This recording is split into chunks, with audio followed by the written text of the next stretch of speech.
Very well, and also welcome back from the break. We continue to drive business together with you. Be a part of us always on our different social media platforms at Smart 24 TV. And also, it is a celebration, an international, a Remembrance Day of the Archbishop Janan Luwum. So whatever or wherever you're going to be celebrating from, a very blessed one. Moving on further, Sonko.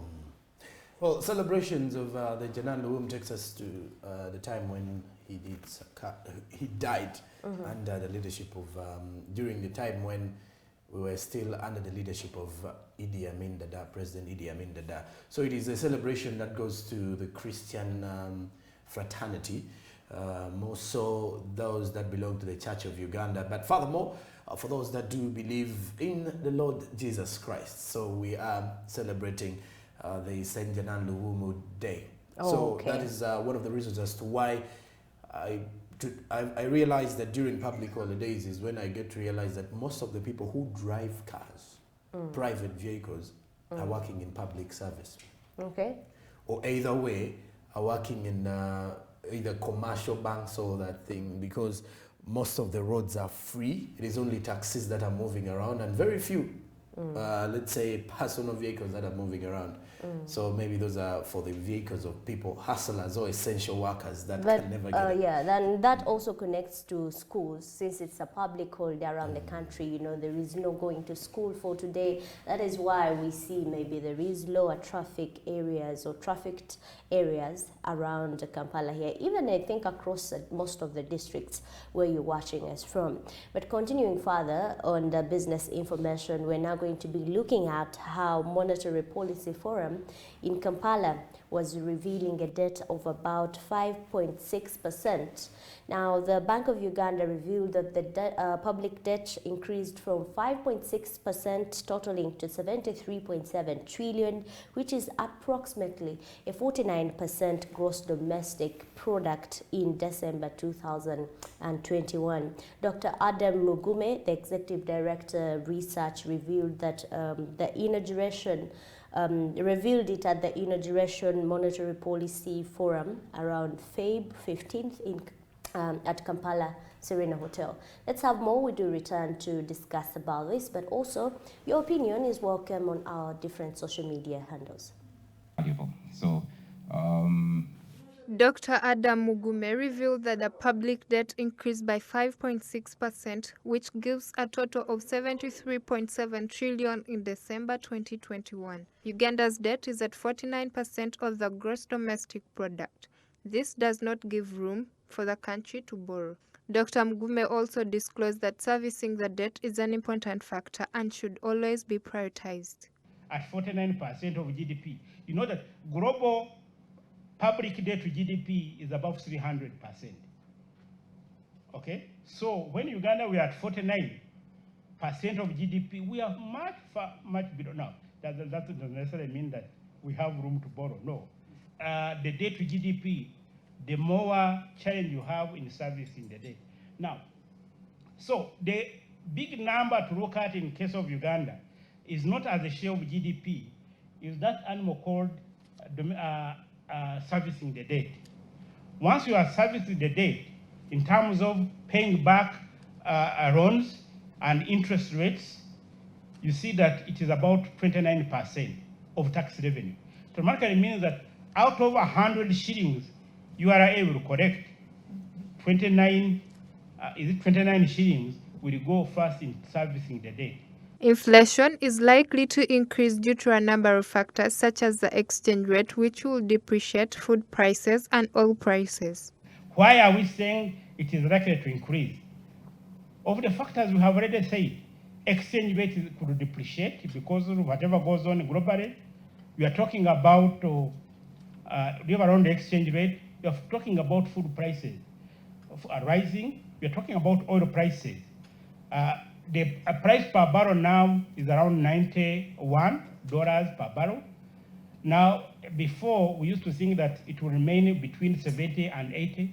So the more the increase, the higher the increase in oil prices in the international market, it is like it will feed into the transport costs. It feeds into the transport costs. it feeds into the production process domestically, and therefore that's why you're talking about inflation rising. Furthermore, he described how Bank of Uganda should judge the state of the economy based on income per capita. The National Bank uses the population from Uganda Bureau of Statistics. How do you judge the state of the economy and therefore decide on monetary policy? For now, we said, okay, and this is where I will end.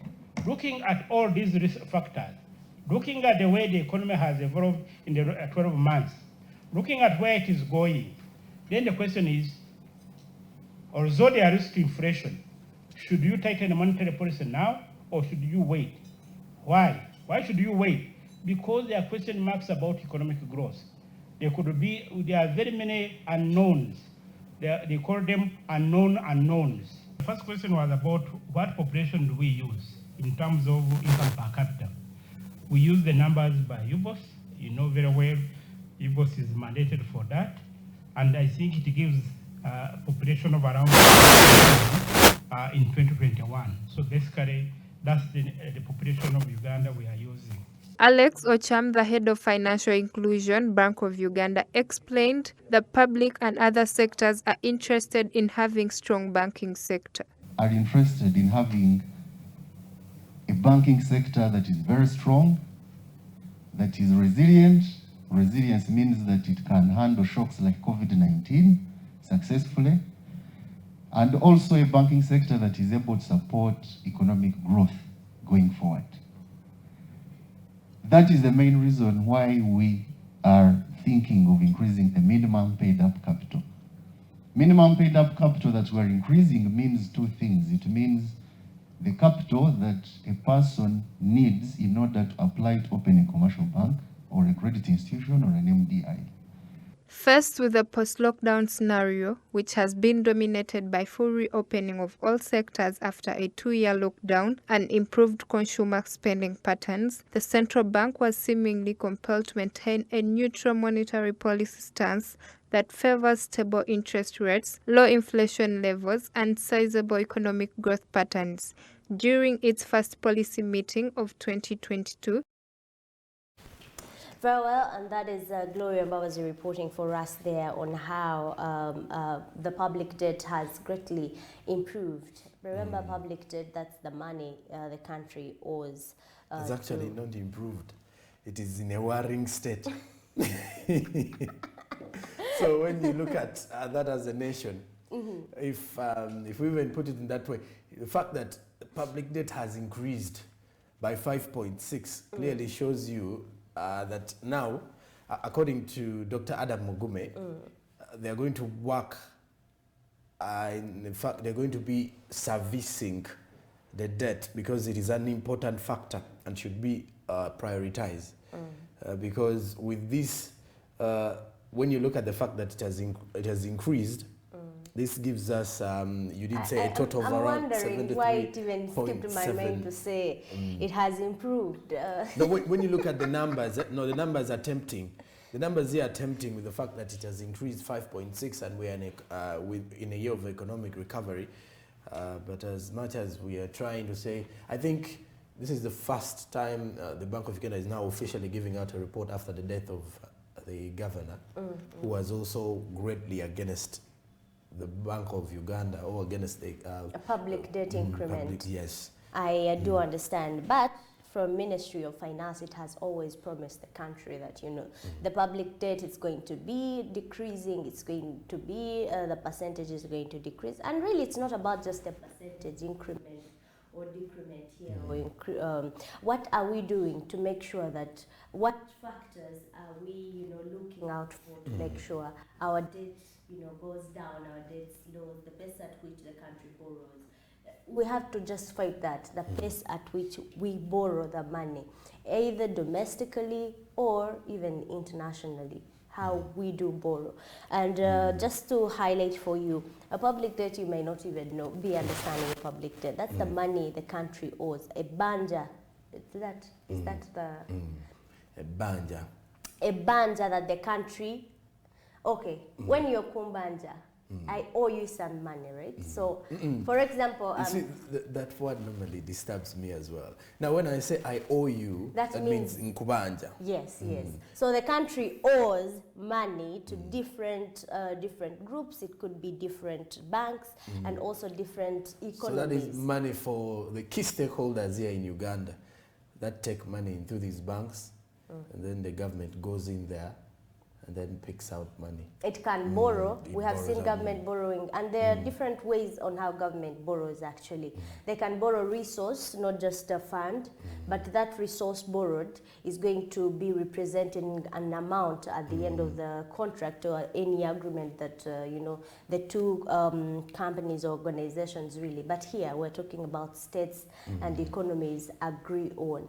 Or, and also that comes on with other agreements of paying off the public debt. I mean, Very paying true. off the debt. That maybe if Sonka borrowed you money, we can agree that in case you fail to get this amount, I can take your hair. For example, in case you fail to pay me my money, I can take your laptop, I can take your phone. So it comes again with the assets, a lot of agreements really that come into considerations when borrowing. But that's This also takes us back to the fact that it seems the last 2 years have not been that easy for our economy. I mean, we've been borrowing a lot. Well, if you look at the fact that even the public debt is now increasing, I don't know whether it's the public that has a lot of money in this perspective, Then how can or it it's have a because the lot of government has money? been taking in a lot from them.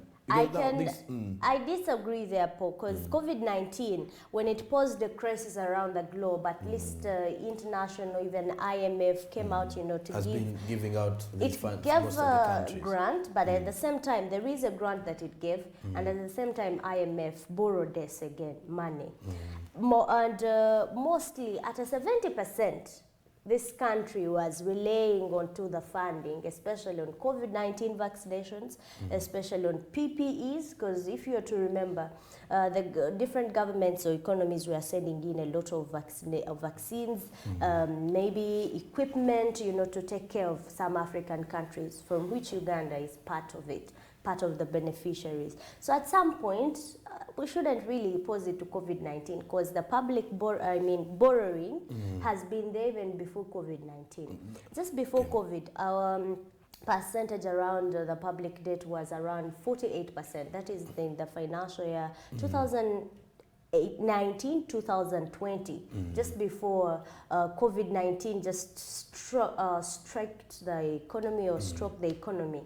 You could see that still the rate at which we were borrowing, we were getting close to a 50% of our GDP, that is the gross domestic produce or product we get. That means that GDP just simply means the money the country earns annually. So if the money the country earns annually, for example, Sonko, if annually you're earning maybe 100 million, that is your money that comes every year. And on that 100 million, what's the 50% of 100 million? It's you said 100 million, it's yes. 50 million. 50 if it's million. a 50%. So 50 million, because now we're at 50% almost. You said We're if I'm 50%. earning 100 100 million million. Oh. I want to, you know, put it in a simpler way to explain. I don't know, for I you what feel I the should public- earn 100 million now, since Rita says I look like I earn 100 million a year. You're going to earn 100 million. Definitely, So is earning 100 million, 50% of 100 million is 50 million, right? So when our country's public debt is 50%, that means, for example, so if you owe me, debt you, the debt you owe me is also 50. That means 50 million is a debt. Then your Ogenda Sigaza 50. million. Where does that leave you? Well, You're going it to depends. be working to pay the debt all the time, to pay the debt. pay the debt, And unless when remember, you that clear, also doesn't yes. come effectively, because you may not have the funds to clear off the debt. What will you do? You will continue borrowing you could borrow from producer Jawab, you could borrow from Amriat to pay off me. You get. Because I believe that is what is happening in Uganda. Exactly. Now, because every time the public debt increases, The only That option means they have government is has borrowed again from try somewhere. to borrow from somewhere. Because if you look at this, this is approximately having our gross domestic product at 49% as of December 2021, with the debt increasing, totaling up to 73.7 trillion Ugandan shillings. That's a very huge amount of money. So if you're to look at that, that is of December. So we haven't got any report for January 2022. Yes, and just recent reports were highlighting that was the last financial year that every Ugandan was owing around 1.5 million towards the public debt. If we are to pay off that money, that was 1.5 million. By then, the percentage was not as an increase right now. And apparently that was supposed to be going to the international funding, the international debts we got, the 1.5. That is where most of the Ugandans were asking themselves, how did we reach into such a situation whereby a foreign-based bank or foreign funders lend us this money and we can't pay it back as and a you're government. like, when did I borrow that money? You know, it's just logical, a very question that everyone could ask or anybody could really ask, because you know you've not borrowed that money. And some CSO, civil society organizations, according to them, they add that, you know, whenever these borrowings or agreements are ongoing, Uganda is not, as a government, it has not played enough role to make sure that, hey, citizens, we're going now to, we want to go digital, or we want a certain infrastructure, but the government might not have this money. So we're going to China to do this. Literally, some governments or states are doing that for their countries. I mean, they let citizens be in the know of what is happening, which is not the case around this country.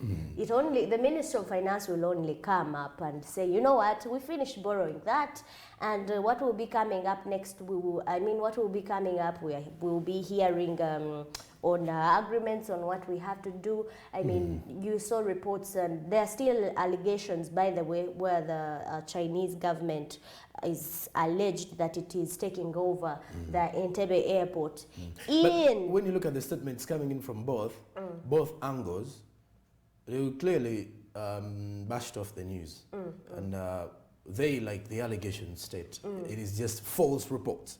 Either way, by false bloggers who are bringing in this information the wrong way. That is what the ministry claims. But you know, sometimes they say there is no smoke without fire at some point.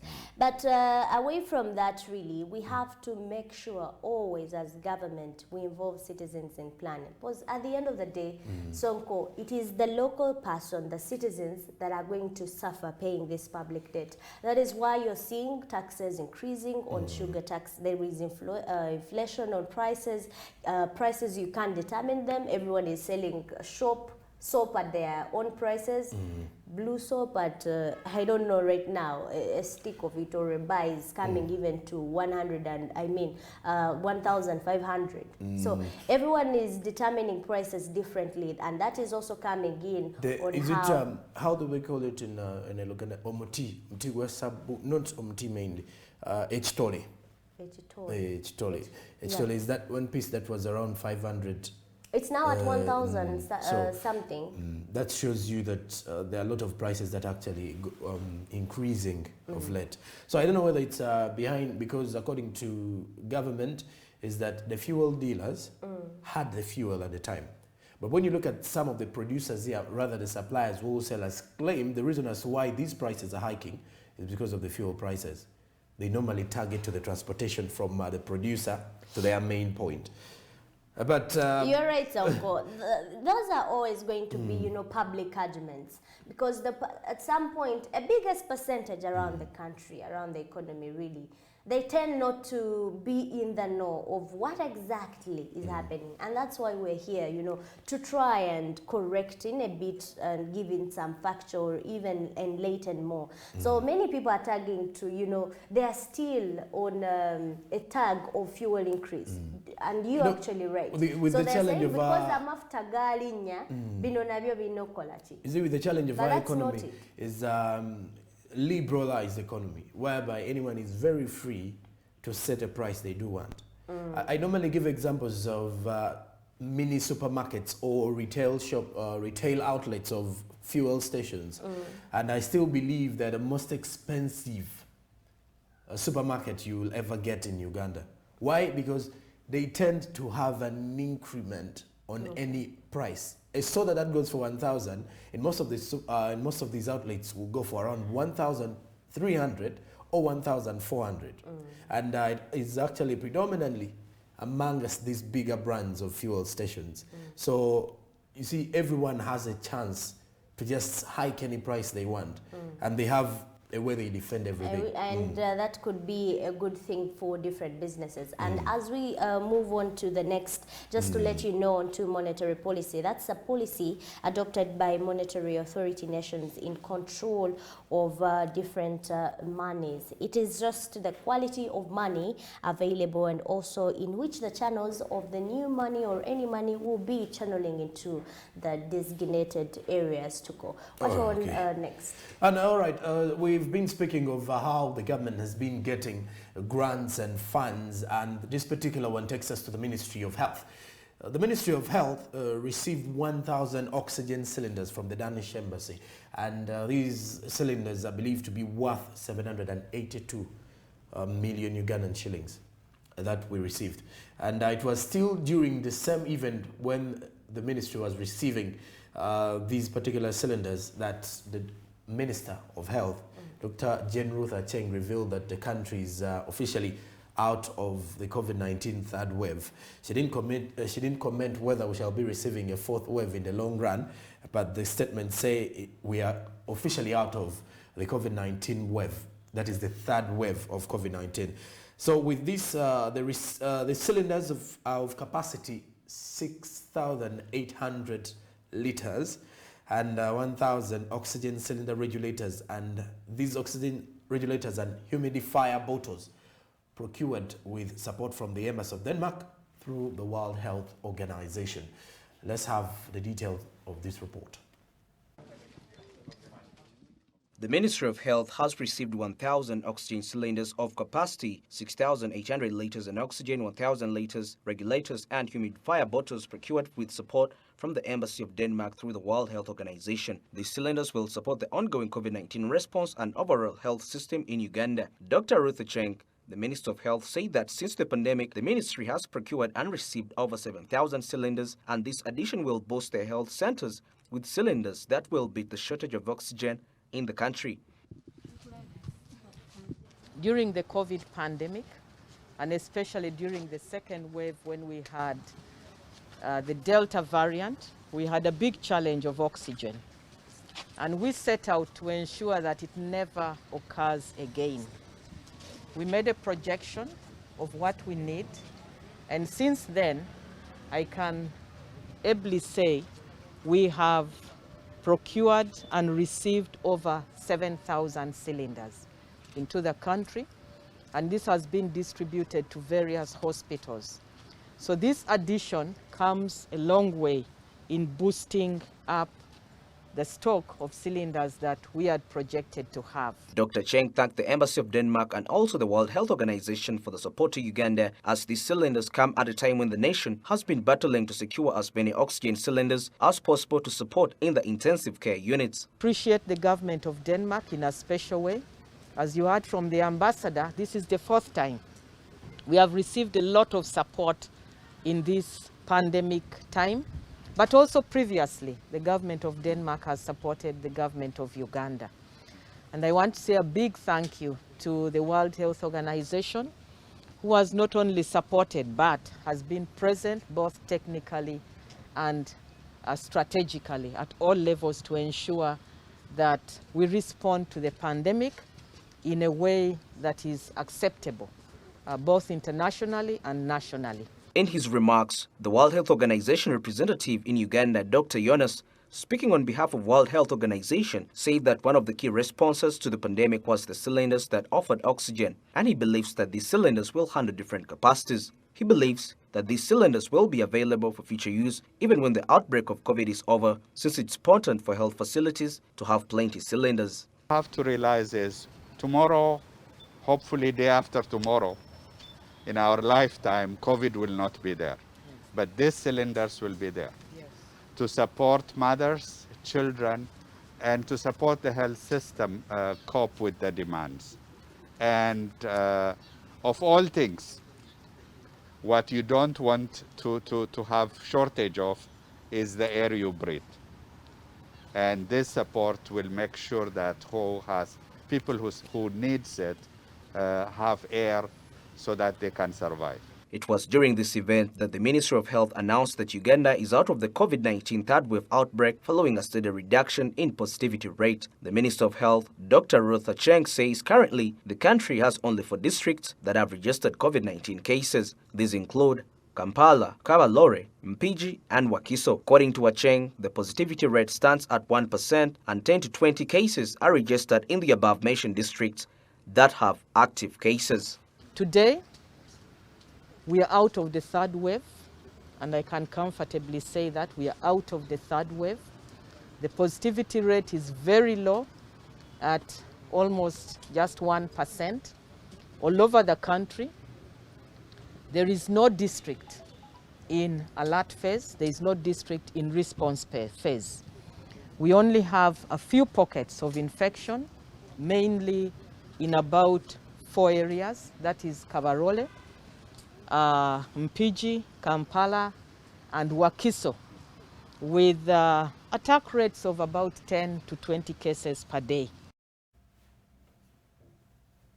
Very well, and that is it for Ministry of Health. On to what the funding from Danish Embassy worth 782 million shillings. But what more do we expect here? Well, before even that, the Minister of Health, General Cheng, said currently the country has only 4 districts that have registered high COVID-19 cases. And with the situation here, these include Kampala. That one is a name, I believe it is a district that you won't miss out with the fact that the population in here is sometimes very difficult to actually control. It is only the lockdown that tries to control the population in here. Then Kabalore, then Mpigi and Wakiso. So we have 3 districts in the central region, and then the other is in the, Kabalore is in the southwestern. Kabarole, that is in the Kabalore. west. Okay, it's in the west. So according to Acheng, the positivity rate stands at 1%, and 10 to 20 cases are registered in the above mentioned districts. That is Kampala and Mpigi and the other 2. So when you look at that, that is where most of the cases are. But on a daily, we are receiving around 10 to 20. There was a time when COVID cases would just shoot up from 500 to 700. The other day, you hear 800. Now it is actually decreasing. Yeah, but Omicron variant has not been, you know, very mild and mild with most of the lives around here. Just like the Delta variant, because Delta variant, we even lost a number of key players in the private sector, a number of very influential Ugandans that succumbed to COVID-19. And with this, one of the main reasons as to why we continuously consider even these oxygen cylinders, one may ask, we're no longer receiving too many cases of COVID, and we remember that it was during COVID that we needed a lot of oxygen cylinders. But one should also understand that there is going to be a need. There is always a need for oxygen. There is always more so in the intensive care units of most hospitals. So that means this is not only for the current, but it's scheduled to help solve future problems in one way or the other. You mentioned something earlier when you were taking us through the beginning of the story here that Dr. Cheng did mention about all this, but also could not highlight whether we're coming in for a 4th wave. I don't think Ugandans are now really concerned much about any wave that would come about COVID-19. Most of the Ugandans. Because I mean, people have most of these Ugandans are mainly those that are not in the high end. If you ever get a chance to interact with most of the ministers, mainly people who have at least ever been in a situation or contracted COVID, they will tell you, Joram, don't come close to me if you don't have a mask. If you're going to their office, Joram, did you carry your vaccination certificate? So these are the conversations. But when you move to downtown, Yokabondias and all that. These are people who don't really care.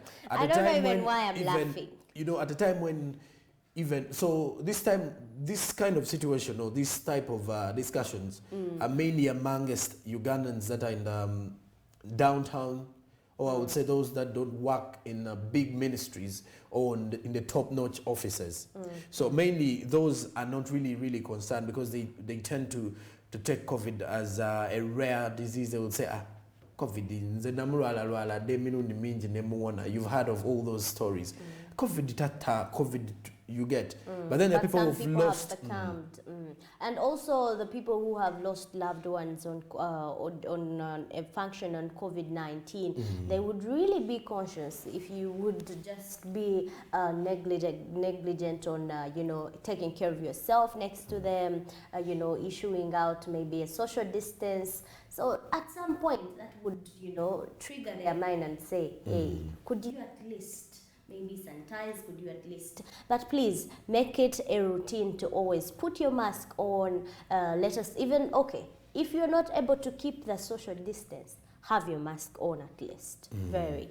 And SMB continues shortly. After the break, we still do have more. Do stick with us.